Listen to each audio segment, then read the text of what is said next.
Programme آج کی شخصیت کے ساتھ میں ہوں آپ کی میزبان حافظہ ناظمہ راؤ اور آپ دیکھ رہے ہیں بجلی ٹی وی۔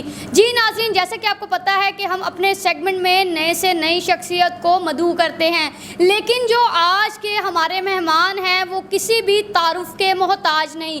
جی، آل پاکستان وابڈا ہائیڈرو ورکر یونین کے سینئر رہنما ساجد کاظمی آج ہمارے ساتھ موجود ہیں۔ آج ان سے بات کرتے ہیں کہ وابڈا کی جانب سے جو لیسکو کی جانب سے جو ہے بجلی کی آنکھ مچولی جو چل رہی ہے، عوام کی مشکلات کو جو ہے وہ دوچار ہونا پڑ رہا ہے۔ آئیں مزید انہی سے جانتے ہیں ان کا کیا کہنا ہے۔ السلام علیکم۔ وعلیکم السلام۔ کاظمی صاحب کیسے ہیں آپ؟ الحمدللہ جی، اللہ کا شکر۔ اچھا کاظمی صاحب، آپ مجھے یہ بتائیں کہ جون جولائی میں شدید گرمی جو ہے وہ برس رہی ہے، وہیں پر بجلی اس قدر لوڈ شیڈنگ ہو رہی ہے کہ عوام کا جینا دوبر ہو چکا ہے، اس حوالے سے آپ کیا کہیں گے؟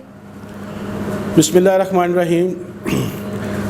گرمی بہت زیادہ ہے، شدت بہت زیادہ ہے، لیکن لوڈ شیڈنگ پھر بھی نہیں ہے، کیونکہ ہمارے سی او صاحب نے پچھلے چند ماہ میں ان حالات کو فیس کرنے کے لیے اس وقت سے ہی وہ محنت کر رہے تھے، جد و جہد کر رہے تھے کہ جب مشکل وقت آئے، ہاٹ سیزن اپنے پیک پر آئے تو ہم اس کے مطابق سپلائی دے سکیں۔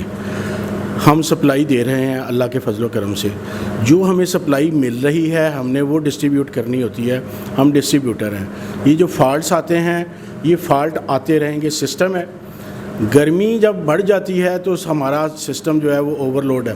اوور لوڈ یہ ایک تو گرمی ہے، دوسرا جو سسٹم اوور لوڈ ہے اس میں ہمارا کوئی غلطی کوتاہی نہیں ہے، محکمے کی کوئی دانستہ غیر دانستہ کوئی غلطی کوتاہی نہیں ہے۔ لوگوں نے ان آتھورائز ایکسٹینشن آف لوڈ کیا ہوا ہے، گھروں میں بھی، دکانوں میں بھی اور بزنس میں بھی۔ گھر میں میں مثال دے دوں کہ جب آپ کنیکشن لینے آتی ہیں گھر کا تو آپ کہتے ہیں جی ہم نے 3-4 بلب لگانے ہیں، ہم نے پنکھے لگانے ہیں، دیٹس آل۔ لیکن ہوتا کیا ہے کہ آپ گھر میں دیکھیں ٹی وی، اپنا کچن کے جو اپلائنسز ہیں وہ، اور دوسرے معاملات کولر، اے سی وغیرہ یہ سب ہم لگا لیتے ہیں، وہ سسٹم پر بوجھ ہے۔ پھر اگر چلیں آپ، یہ ضروریات زندگی ہے، پھر ہمیں اخلاقی تقاضے بھی پورے کرنا ضروری ہوتے ہیں کہ آپ جس کمرے میں بیٹھیں وہاں پر بجلی استعمال کریں، جس میں آپ نہیں ہیں وہ بند رکھیں، لیکن یہ بھی نہیں ہوتا، یہ لاپرواہی ہے۔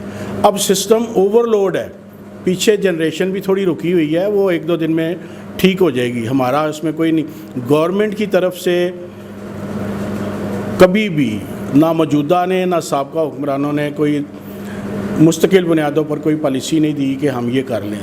دوسری بڑی بات جو سب سے اہم ہے کہ سسٹم کے نیچے کھڑا لائن مین مزدور جب تک خوشحال نہیں ہوگا سسٹم بھی خوشحال نہیں ہوگا۔ اب آپ دیکھ رہے ہیں کہ اتنی ہوش ربا مہنگائی میں جو سرکاری ملازم ہیں اس کے ساتھ کیا کیا جا رہا ہے۔ 3 سال سے 3.5 سال سے تقریباً ان کی تنخواہوں میں کوئی اضافہ نہیں کیا گیا۔ وہ جب تک ذہنی آسودگی نہیں ملے گی اس کو تو وہ کیسے کام کرے گا؟ یہ چھوٹے چھوٹے جزویات جب آپس میں ملتی ہیں تو یہ بھی سسٹم پر بوجھ پڑتا ہے۔ اچھا کاظمی صاحب، آپ مجھے یہ بتائیے گا، ابھی آپ نے بات کی ہے مزدور کی، ابھی آپ نے بات کی ہے امپلائیز کی، اور اگر دیکھا جائے جہاں پر سیلریز کا ایشوز آ رہا ہے وہیں پر بہت سے آپ کے جو مزدور ہیں ان کے دوران ڈیوٹی جانے بھی جاتی ہیں۔ کیا ڈپارٹمنٹ ان کو کوئی ایسی سہولیات میسر کرتا ہے جس سے ان کے جو خاندان ہیں، ان کے جو فیملی والے ہیں وہ پرسکون زندگی گزار سکیں؟ جی بڑا اچھا سوال ہے۔ جنوری سے لے کے آج 10 جون تک تقریباً 16 لائن مین شہید ہو چکے ہیں پاکستان میں۔ اسی طرح تقریباً 10 لائن مین جو ہیں وہ ڈسیبل ہو گئے ہیں، زخمی پڑے ہیں اور وہ قسم پرسی کی حالت میں ہیں۔ تو میں کیا کہہ سکتا ہوں، میں بارہا کہتا ہوں، پرائم منسٹر پاکستان نے، صدر پاکستان نے، منسٹر پاور ڈویژن نے، سیکٹری پاور ڈویژن نے کبھی ہمارے ساتھ تعزیت بھی نہیں کی۔ جہاں تک فیملی کی ڈیسیزڈ فیملی کی کا تعلق ہے تو ہم ان کو میکسیمم جتنی بھی اویلیبل وہ فیسیلیٹیز ہیں وہ فیسیلیٹیٹ ان کو کرتے ہیں۔ خصوصی بات یہ ہے کہ ہمارے جو موجودہ سی او ہیں، یہ لائف میں پہلی دفعہ میں نے دیکھا ہے کہ انہوں نے جو شہداء کے لواحقین ہیں ان کو بلایا تھا اور ان کو لو ٹوکن دیا اور ان کے ساتھ اظہار ہمدردی کیا۔ دیکھیں جان کا تو کوئی نعم البدل نہیں ہے، کتنا بھی آپ پیسہ دے دیں، لیکن بیوہ اور یتیم بچوں کے لیے جو سب سے بڑا سہارا ہے وہ پیسہ ہے. تو یہ تقریباً 60-70 لاکھ روپیہ اس کے قریب ان کو مل جاتا ہے کہ وہ آبرومندانہ زندگی بسر کر سکیں. حکومت کی طرف سے چاہیے کہ یہ پیسہ جو ہم یتیموں پر خرچ کرتے ہیں وہ سسٹم کی بہتری کے لیے اور سسٹم کو چلانے والے کی بہتری کے لیے پلاننگ دے اور وہ فنڈز دے، وہاں پر وہ استعمال ہوں تاکہ کسی کی جان جائے ہی نہ. لائن مین کسی کالج یونیورسٹی میں تیار نہیں ہوتا. پاکستان میں سب سے بڑا سرمایہ میرے نقطہ نظر سے ہمارا انجینئر اور ہمارا لائن مین ہے، جو محدود وسائل کے ساتھ سسٹم کو ہولڈ کیے بیٹھا ہے.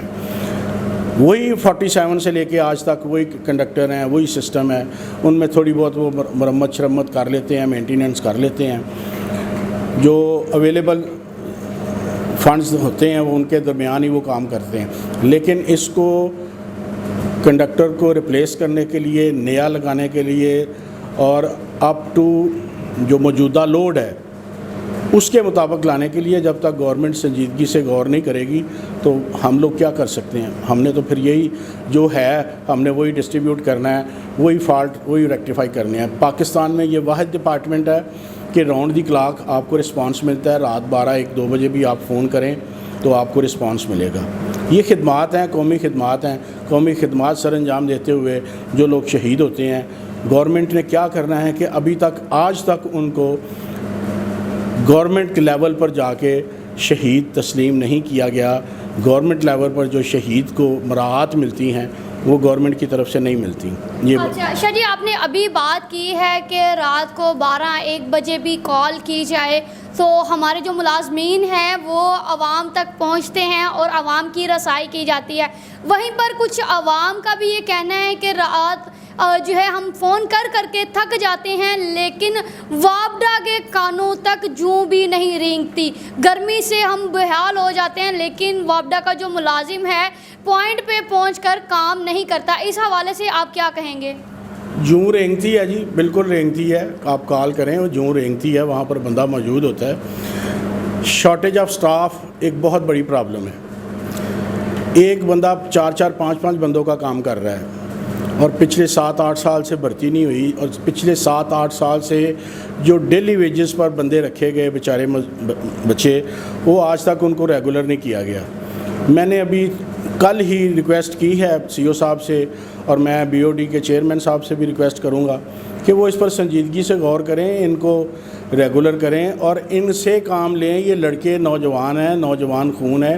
ریکوری کے لیے اور یہ جو دور دراز علاقوں میں فالٹ آتے ہیں سپلائی میں، ان کی ریکٹیفیکیشن کے لیے جوان بندہ کو آنا بہت ضروری ہے. پہلے ان کو ریگولرائز کریں اور پھر یارڈ سٹک ریوائز کر کے اس کے مطابق بھرتی کریں، بہت ضروری ہے، ورنہ محکمہ تباہی کی طرف جا رہا ہے. اچھا قاضی صاحب، آپ مجھے یہ بتائیں کہ سٹاف جو ہے یہ کافی دیر ہو چکی ہے، سٹاف کی جو ہے وہ نیو اپائنٹمنٹس نہیں ہو رہی. آخر کیا وجوہات ہے؟ گورنمنٹ کے پاس، لیسکو کے پاس بجٹ نہیں ہے یا پھر یہ جان بوجھ کر اس طرح کیا جا رہا ہے؟ یہ گورنمنٹ نے پچھلے تقریباً 25 سال سے تقریباً جتنی کوشش انہوں نے نجکاری کے لیے کی ہے، اس سے آدھی کوشش اگر یہ محکمے کی بہتری کے لیے کرتے تو آج یہ دن نہ دیکھنے پڑتے. یہ فرنگی طاقتوں کے، غیر ملکی طاقتوں کے، آئی ایم ایف اور ورلڈ بینک کے اعلیٰ کار بن کر ان کو بھی دھوکہ دیتے ہیں، اپنے آپ کو بھی دھوکہ دیتے ہیں، اور اسی دھوکہ دہی میں یہ چالو کام چلا رہے ہیں. یہ ملک کے ساتھ، قوم کے ساتھ، نوجوانوں کے ساتھ بددیانتی ہے، زیادتی ہے. اپنے پاؤں پر کھڑا ہو کر ایٹمی طاقت ہوتے ہوئے ہم لوگوں کو جا کے اپنا سرنگوں کر رہے ہیں. اور یہی اگر ہم سار اللہ کے حضور جگائیں اور اللہ اور اس کے رسول کی دی ہوئی تعلیمات کے مطابق ہم اپنے حب الوطنی کے تحت کام کریں تو کوئی وجہ نہیں ہے کہ ہم ترقی نہیں کر سکتے اور ہم یہ اوور کم نہیں کر سکتے. اچھا سر، آپ مجھے یہ بتائیں، ابھی آپ نے نجکاری کی بات کی، اگر نجکاری ہو جاتی ہے تو کیا یہ ڈپارٹمنٹ جو ہے وہ ترقی کر پائے گا؟ دیکھیں جی، آج کل ریفرینڈم ہو رہا ہے اور یہ کمپنی کی سطح پر ہو رہا ہے. یہ بھی حکومت کی بہت بڑی سازش ہے مزدوروں کے ساتھ اور ملک کے سب سے بڑے پیداواری منافع بخش ادارے کے ساتھ. یہ نجکاری جو ریفرینڈم ہے کمپنی سطح پر، دراصل وہ چاہتے ہیں کہ یہ جو ان کی اجتماعی طاقت ہے اس کو کمزور کیا جائے، اس کو منقسم کیا جائے اور ہم آسانی سے نجکاری کر سکیں۔ ہم کمپنی سطح پر قائد مزدور جناب خورشید احمد، آل پاکستان وابڈو ہائیڈرو الیکٹرک ورکرز یونین کے جنرل سیکرٹری، بالکل کمپنی سطح پر ریفرینڈم نہیں چاہتے، لیکن یہ عدالت کا فیصلہ ہے۔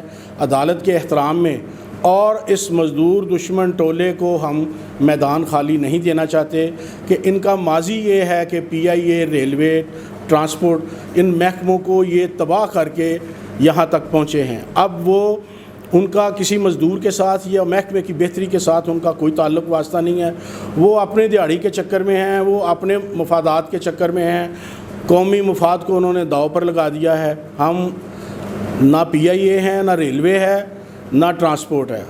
یہ محکمہ بجلی جس کا قائد مزدور جناب خورشید احمد ہے، ہم کسی صورت نجکاری نہیں ہونے دیں گے۔ یہ جتنے مرضی وہ 6 ہتھ کنڈے استعمال کر لیں۔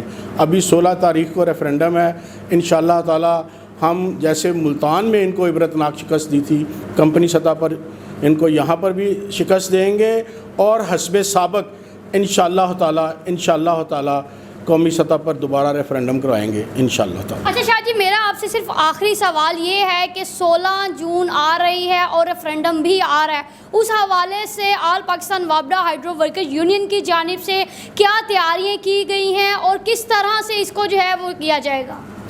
یہ ہم نے کیا تیاری کرنی ہے؟ ہم تو ہر وقت مزدوروں میں رہتے ہیں، مزدور ہمارے ساتھ رہتے ہیں۔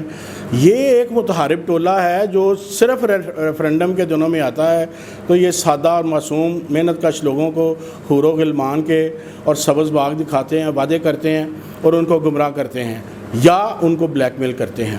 ان کا اس کے علاوہ کوئی کام نہیں ہے۔ ہم تو 24 گھنٹے پورا سال ان کے دکھ سکھ میں شریک ہوتے ہیں، یہ ہمارے ساتھ ہیں، ہم ان کے ساتھ ہیں۔ ہم نے ان کو بتا دیا ہے کہ یہ ریفرینڈم ہم احتجاجاً اس میں حصہ لے رہے ہیں۔ ہم کمپنی سطح پر ریفرینڈم کسی صورت نہیں چاہتے، ہم قومی سطح پر چاہتے ہیں۔ انشاءاللہ یہ ریفرینڈم قومی سطح پر لے کر جائیں گے۔ جی، یہ آج ہمارے ساتھ موجود ہے ساجد کاظمی صاحب، جو کسی بھی جو ہے کاج کے محتاج نہیں تھے، اور ان کا یہ کہنا ہے کہ پاکستان میں جتنے بھی مزدور ہیں وہ پاکستان کی بقا کے لیے کھڑے ہیں، اور آل پاکستان وابڈا ہائیڈرو ورکر یونین ایک ایسی یونین ہے جو اپنی مزدور رہنمائی کرنے کے لیے جان بھی حاضر کرے گی۔ اسی کے ساتھ دیجیے اپنی میزبان کو اجازت، ملیں گے مزید ایک نئے پروگرام کے ساتھ، تب تک کے لیے اللہ نگہبان۔